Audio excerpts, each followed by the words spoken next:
நிறைய மனைவிகள்ல அவங்க வீட்டுக்காரரா அவங்க அப்பா அம்மாவை கனம் பண்றதுக்கு அளவே பண்றது கிடையாது. சில மனைவிகள் அப்படி இருக்கிறாங்க. உங்களை பார்த்து கேட்கிறேன், உங்க வீட்டுக்காரர் ரொம்ப நாள் உயிரோடு இருக்கணுமா? அப்ப அவங்க அப்பா அம்மாவை கனம் பண்றதுக்கு நீங்க அலோவ் பண்ணு. சில கணவன்மார் தங்களுடைய மனைவிகள் அவங்க அப்பா அம்மாவை கனம் பண்றதுக்கு அளவே பண்றது இல்லை. உங்க மனைவி ரொம்ப நாள் உயிரோடு இருக்கணுமா? அவங்க அப்பா அம்மாவை கனம் பண்றதுக்கு நீங்க அலோவ் பண்ணணும். பைபிள்ல 10 கற்பனை இருக்கிறது. பழைய ஏற்பாட்டில் ஒவ்வொரு கற்பனையும் கொலை செய்யாதிருப்பாயாக. ஏன்? ஜெயிலுக்கு போயிரோட அண்ட் ஒரு ரீசன்லாம் கொடுக்கல. கொலை செய்யாதிருப்பாயாக. ஏன்? செய்யாதுன்னா செய்யாது.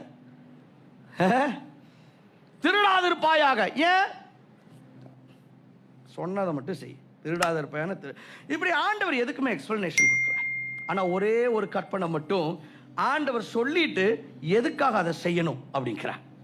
அது என்னன்னா, பூமியில உன் ஆயுசு நாட்கள் நீடித்திருக்கும்படிக்கு உன் தாயையும் தகப்பனையும் கனம் பண்ணுவாய். உங்களுடைய தகப்பனையும் தாயையும் கனம் பண்ணுவது மிக மிக இன்றியமையாதது.